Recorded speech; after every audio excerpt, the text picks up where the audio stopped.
Series নির্ধারণী তৃতীয় শেষ টি-20তে বুধবার আরব আমিরাতের বিপক্ষে মাঠে নামছে বাংলাদেশ।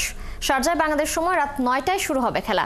দ্বিতীয় ম্যাচে দুরন্ত জয় তুলে সিরিজের সমতা ফেরায় আরব আমিরাত। শেষ ম্যাচ জিতে সিরিজ জেতার লক্ষ্য টাইগারদের।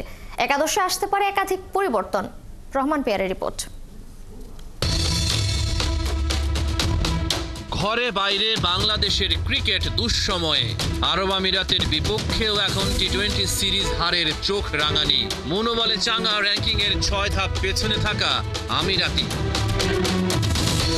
3 ম্যাচের টি-20 সিরিজটা আশ্চর্যজনকভাবে মোড় নিয়েছে।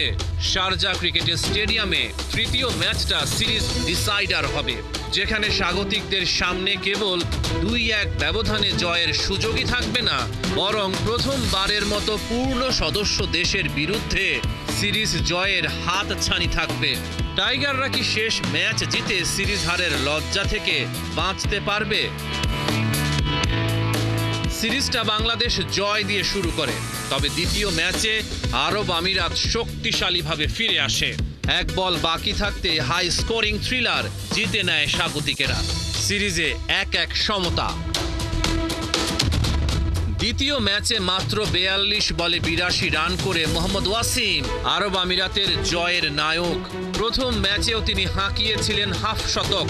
টাইগারদের খুঁজে বের করতেই হবে ওয়াসিমকে দ্রুত ফেরানোর উপায়, নয়তো ওর ব্যাটেই আমিরাত তৈরি করতে পারে ঐতিহাসিক অধ্যায়।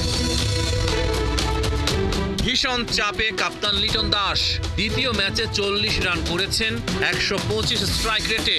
শেষ ম্যাচে দল তার কাছ থেকে সেরা ব্যাটিং চাইবে। বাংলাদেশের একাদশে একাধিক পরিবর্তন আসতে পারে। দ্বিতীয় ম্যাচে ওভার প্রতি 14.34 রান দেয়া তানজিম সাকিবের জায়গায় দেখা যেতে পারে হাসান মাহমুদকে। তবে একাদশে পরিবর্তনের চেয়ে টাইগারদের জন্য জরুরি মানসিকতায় পরিবর্তন। টি-20-র সঠিক ব্র্যান্ডের ক্রিকেট এখনো রপ্ত করতে পারেনি বাংলাদেশ দল। যে দলে মেহেদী হাসান মিরাজের মতো পরীক্ষিত পারফর্মারের জায়গা হয় না, সেই দলের নীতি নির্ধারকদের চিন্তার গভীরতা নিয়েও প্রশ্ন উঠতে পারে।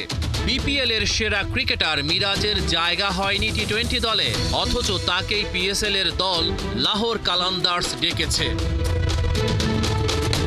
রহমান পেয়ার, 71।